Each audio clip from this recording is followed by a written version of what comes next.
ముఖ్యమంత్రి గారు మాట్లాడదాం అసెంబ్లీలో అంటుండు. ఎస్, మేము రెడీ, నీ సవాల్కు మేము యాక్సెప్ట్ చేస్తా ఉన్నాం. కెమెరా తిప్పొద్దు, మైక్ కట్ చేయొద్దు. గోదావరి మీద చర్చకు మేము సిద్ధం. ఎంతసేపు అన్నా మాట్లాడదాం, ఎన్ని రోజులైనా మాట్లాడదాం. నీ సంగతి మొన్ననే బయటపడ్డది. ఉత్తమ్ కుమార్ రెడ్డి గారు, మీ జర్నలిస్టే సాక్ష్యం. ఆయన గారు దేవాదుల ప్రాజెక్టు మీద ఉత్తమ్ కుమార్ రెడ్డి గారు ఎక్స్ప్లెయిన్ చేస్తుంటే రేవంత్ రెడ్డి గారు ఆయన ఆపేసిండు. పాపం ఆయన పరిస్థితి దయనీయంగా అయిపోయింది ఉత్తమ్ కుమార్ రెడ్డిది.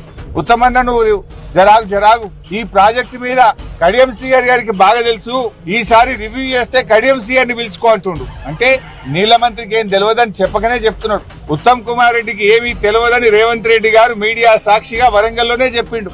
ఉత్తమ్ కుమార్ రెడ్డిని ఇజ్జత్ తీసేసిండు. నీకేం తెలియదు, ఈ ప్రాజెక్ట్ గురించి కడియం శ్రీహరి గారికి తెలుసు, ఆయన్నే పిలుచుకో అంటాడు. ప్రాజెక్టు గురించి నీ మంత్రినే నువ్వు మాట్లాడనీయలేదు, రేవంత్ ఇస్తావా? అందుకే నేను ఒకటే షరతు పెట్టినా, కెమెరా తిప్పొద్దు, మైక్ కట్ చేయొద్దు, మాట్లాడదాం. పట్టు ఎవరు ఏం చేశారో మాట్లాడదాం.